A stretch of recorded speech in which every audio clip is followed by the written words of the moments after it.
हम या तो खुद सुसाइड कर लेते, या तो ताकत यदि हम में होती तो हम ऐसे लोगों को नंगा तार में लटका देते। आप क्या करते, देश क्या करता? पूरा भाजपा ही अलबर अलबर कर रहा है, फिर हाजीपुर क्यों नहीं? तीसरी चीज, अंतिम चीज, लगातार बिहार में व्यवसायियों का मर्डर। हर दिन नालंदा में नीतीश जी के घर के बगल में दिन में 10 बजे व्यवसायियों का मर्डर, मोतिहारी में 4 मर्डर। कब रुकेगा ये मौत का सिलसिला? पार्टी लड़ाई आर पार के मूड में है, इसीलिए हम लोगों ने निर्णय लिया है कि मजबूती के साथ शराब माफिया बलात्कारियों के खिलाफ और इस अपराध के खिलाफ 24 तारीख को निर्णायक लड़ाई के साथ शुरू करेंगे। उसके बाद राजभवन मार्च करेंगे।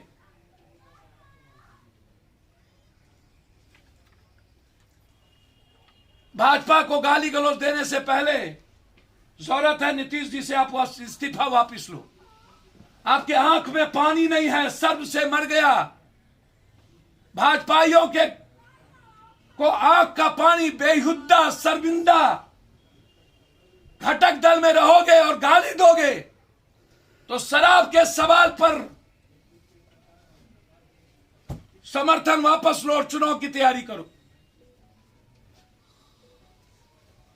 सिर्फ नीतीश कुमार के बर्खास्त से नहीं होगा, ये सारे नेताओं के चरित्र दागदार हैं, सब मिले हैं इन माफियाओं से। इसीलिए हम शराब माफियाओं के खिलाफ जंग ऐलान की घोषणा करते हैं। सिर्फ नीतीश कुमार फिर 5 महीना हमें जेल में बंद ना कर दे। आप घोषणा करिए, शहर का शहर उजड़ ना जाए। माफिया, मेरा नाम बदल दीजिए, मैं प्रोटेक्शन चाहता हूं। अब कितनी मौत के बाद एक टाइम और कितना मौत होगा तो हम सब यह गाइडलाइन तय कर देंगे कि इस मौत के बाद अब शराब ना बचेगी, या नहीं तो हम फिर तरीके बदलेंगे। आपकी मुहिम पर मेरा शक नहीं है, लेकिन जो तरीका है वो बिल्कुल गलत है।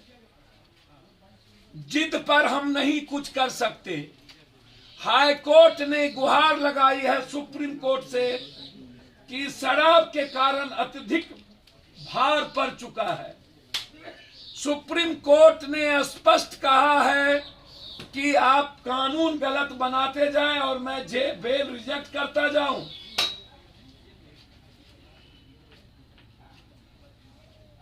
बीजेपी जो सबसे बड़ी घटक दल है, वो लगातार नारी खोखी की लड़ाई जो गांव में होती है, नूरा कुश्ती, वो कंप्लीट रूप से उनके नेता शराब बेचवाने में, बनाने में, शराब लाने में इन्वॉल्व हैं।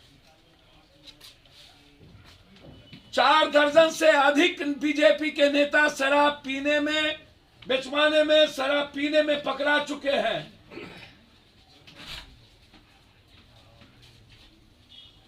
और वो लगातार नीतीश जी पे हमला कर रहे हैं।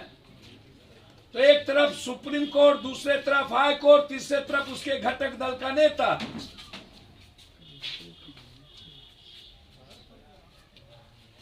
संजय जायसवाल जी लगातार कह रहे हैं कि प्रशासन मिली हुई है। तो क्या प्रशासन में सिर्फ थानेदार हैं कि डीआईजी भी, एसपी भी?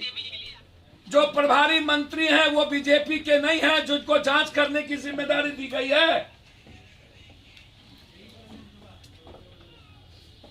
ये जो प्रभारी मंत्री हैं, क्या वो जिम्मेदार नहीं होना चाहिए? क्या वहां के एसपी जहां भी शराब बिक रही है, जो शराब बेच रहे हैं, उन माफियाओं का पता है? एसपी, कलेक्टर, वहां के लोकल एमएलए, एमपी, वहां के मेयर, वहां के मंत्री, प्रभारी, सबको पता है। इन माफियाओं की, बिना थानेदार के इन माफियाओं की, इन शराब माफियाओं का दुकान नहीं चलता। सिर्फ थानेदार को ही सस्पेंड क्यों? पैसा ऊपर से नीचे जाता है। 300 मीटर पर नालंदा के एसपी डीएम का घर है और वहां 15 लोग मर चुके लगभग सरकारी आंकड़े के मुताबिक, लेकिन 25 से ऊपर वहां मौत है। 15 लोगों को कल हमारी टीम, हम और युवा अध्यक्ष राजू दानवीर जी, वहां के जिला अध्यक्ष, कई टीम हम लोग वहां गए थे।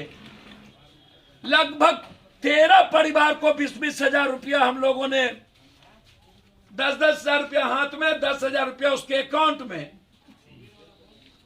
लेकिन जो संजय जायसवाल जी आज ट्वीट किए हैं कि नीतीश कुमार जी 2005 की स्थिति ना मुख्यमंत्री आवास की हो जाए, तो संजय जायसवाल जी क्या 2005 में आप राजद के हिस्से थे कि नहीं? आप राजद से चुनाव आप और आपके पिताजी लड़े थे कि नहीं? क्या संजय जायसवाल जी आप उस जंगल राज के हिस्से थे या नहीं? और यदि आप कहते हैं कि जो शराब पी के मरेगा मैं उसके साथ हूं, तो क्या आप नालंदा जाएंगे और उस परिवार को क्या 1-1 लाख रुपया मुआवजा देंगे? मैं चाहता हूं घटक दल के मंत्री और अध्यक्ष नालंदा जाए।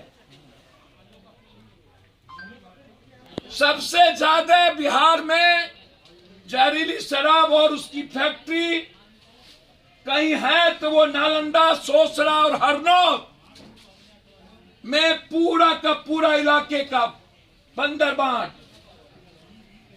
इसीलिए हम लगातार शराब से जहां जहां मरे हैं, पहले भी सभी जगह 20-20 हजार रुपया हमने मदद की है उसकी जिंदगी के लिए, क्योंकि 99% दलित है, गरीब है। जगह जाके लौट जाना, ये क्या सवाल है भाई? हम जानना चाहेंगे, जब ये कानून आया था तो राजद और नीतीश कुमार जी एक थे, फिर आज हाय तौबा विपक्ष क्यों मनाती है? जबकि लगभग शराब माफिया बलात्कारी को एमएलसी का टिकट और 47 वाले को मिला है। शंभू मंटू सबसे बड़े तस्कर लालू यादव के साथ फोटो, यहां पर 22 हत्या किया उन्होंने छोटे ठेकेदारों का, जिसमें कुर्मी, महतो, यादव, मुसलमान सब लोग थे। उसको टिकट 47 रखने वाले को टिकट, शराब बनाने वाले और बेचने वाले को टिकट हाजीपुर। जब दोनों दल, ड्रग्स बेचने वाले, गांजा बेचने वाले, शराब बेचने वाले को टिकट एमएलसी का दीजिएगा, तो फिर शराब बंद कैसे कीजिएगा? जहरीली शराब पूरे बिहार में माफिया और अपराधियों को एमएलसी का टिकट दिया गया है। पूरे बिहार या तो शराब माफिया या तो बालू माफिया, ये हाल है। मेरा सवाल है नीतीश कुमार जी से और विपक्ष से, इन माफियाओं को जो शराब के बदौलत और ड्रग्स के बदौलत, बालू माफियाओं के बदौलत जो आदमी इतना पैसा कमाया, उस आदमी को टिकट क्यों? फिर जब ऐसे लोगों को आप तवज्जो दीजिएगा तो शराब बंदी का क्या फायदा? जहरीली शराब से लोग मरते रहेंगे। बक्सर में 6 लड़कों ने बलात्कार किया एक स्कूल छात्रा के साथ। एक नवविवाहित लड़की के साथ बलात्कार किया कल मोतिहारी में। और वैशाली में जहां विपक्ष का नेता और जहां भाजपा की गृह मंत्री जिस गांव के भाजपा के विधायक महनार पातेपुर में जब राजस्थान के अलवर में सीबीआई इंक्वायरी हो सकती है, प्रियंका गांधी जब एक पीड़िता की मां को टिकट दे सकती है, तो फिर वैशाली में 6 बलात्कार, 3 महीना पहले एक मासूम 8 साल के साथ बच्ची का बलात्कार, रिपोर्ट आ गया बलात्कार का, अब उसे केस उठाने की धमकी। कल हम राघोपुर गए थे, कहां है लाल बबुआ जी, कहां है वो बाबू जिसने शराब कानून बनाने में सपोर्ट किया, जो शराबी माफिया को टिकट देता है और बिहार में सिर्फ पॉलिटिकल स्टंट खेलता है। कहां गायब है राघोपुर से? न पानी न बाढ़, कहां गायब है वैशाली से? 20 साल के दलित बेटी के साथ क्यों वहां पर कोई दलित लीडर नहीं गया? जिस जात का दलित का बलात्कार होगा वो उसी जात का जाता है। क्या वैशाली रामविलास जी का नहीं था? 5 दिनों तक बलात्कार करता रहा। मां ने पूछी बेटी दे दो, बोला मन भरने दो तब देंगे, और उसके बाद उस बच्ची को मार दिया। क्या उस पर 2 महीने के अंदर फांसी की सजा नहीं होनी चाहिए?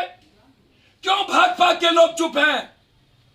मनीषा यादव एक मासूम बच्ची का बलात्कार करके जिंदा लटका दिया, जो गृह मंत्री के लोकसभा में हलई। वहीं पर एक रवि पासवान बच्ची की चौकीदार ने बलात्कार किया। फिर एक महतो 8 साल की बच्ची का बलात्कार करके उसको छोड़ दिया। और एक नेता वैशाली के बगल में गंगा है, डूब के मर क्यों नहीं जाते तुम लोग? या तो रिजाइन करो, या तो औकात है तो बोलो। बलात्कारियों की बीवी को टिकट देते हो, क्या बोलोगे? बलात्कारियों की बीवी से पैसे लेते हो, क्या बोलोगे? बलात्कारी के बीवी को टिकट देगा तो फिर बलात्कारियों का मन बढ़ेगा ना। या जननायक कर्पूरी ठाकुर की जयंती 24 जनवरी 2022 को हमारी पार्टी ने जहरीली शराब के खिलाफ मृतकों को, परिवार को 5 लाख और जिम्मेदार लोगों को गिरफ्तार और सस्पेंड करने, ड्रग्स माफिया को, शराब माफियाओं की गिरफ्तारी के खिलाफ राज्यव्यापी धरना देगा। यही हमारा उनके जयंती पर, पुण्यतिथि पर संकल्प होगा। कर्पूरी ठाकुर जी का सिर्फ ये मनाने वाले लोग नहीं, उस दिन पूरे बिहार में जहरीली शराब माफियाओं के खिलाफ हम मुहिम शुरू करेंगे। नीतीश कुमार जी मुझे सहयोग करें, आपने शराब माफिया नहीं रोक पाया, और प्रशासन हमें कानूनी सहयोग करें। 3 महीने के अंदर यदि इंटायर शराब माफिया को नष्ट व नाबूद न कर दिया तो फिर मेरे पैदाइश में फर्क होगा। आप हमें कानूनी शेल्टर दें। एक भी जहरीली शराब की दुकान खुल गई तो मैं राजनीति छोड़ दूंगा। मैं आपसे आग्रह करता हूं कि आपके शासन और प्रशासन आपके पीठ में छुरा भोग रहे, गद्दारी कर रहे हैं। आपके नेता आपसे गद्दारी कर रहे हैं, आपका घटक दल गद्दारी कर रहा है। आप पप्पू यादव को प्रोटेक्ट करिए, या तो ये विभाग हमें दे दीजिए। बिहार में जो जहरीली शराब बनाने वाला और ड्रग्स बेचने वाले का पप्पू यादव को खबर देगा वीडियो के साथ, हम उसे 25,000 रुपया इनाम देंगे। 25,000 रुपया इनाम देंगे। और सरकार को पकड़ करके देंगे। जनता को अधिकार दीजिए। आप यदि आप शराब बंद करना चाहते हैं, इतना आप है तो, और पूरी जिम्मेदारी आप थोप दीजिए जो चुनाव लड़ते हैं लोकतंत्र में, उस पे, सिर्फ पदाधिकारी पे नहीं। ये मेरा आग्रह है। और गरीबों को जेल मत भेजिए, बेचने वाले को जेल भेजिए, सिर्फ गरीबों को जेल मत भेजिए। अब निषेध कानून पर एक शिष्टमंडल की बैठक बुलाई जाए, सब सर्वदलीय पार्टी की। नीतीश जी, सबको, छोटे बड़े पार्टी को बुलाइए और अब राय करिए। शराब बंद हो, मुझे कोई आपत्ति नहीं, मैं आपको सपोर्ट करूंगा, लेकिन तरीका क्या होगा जिससे हमारे लोग बचे, जेल ना जाए, हमारी इकोनॉमी बचे और माफिया को इतने पैसे शराब से ना आए। हम पुनर्विचार की मांग करते हैं।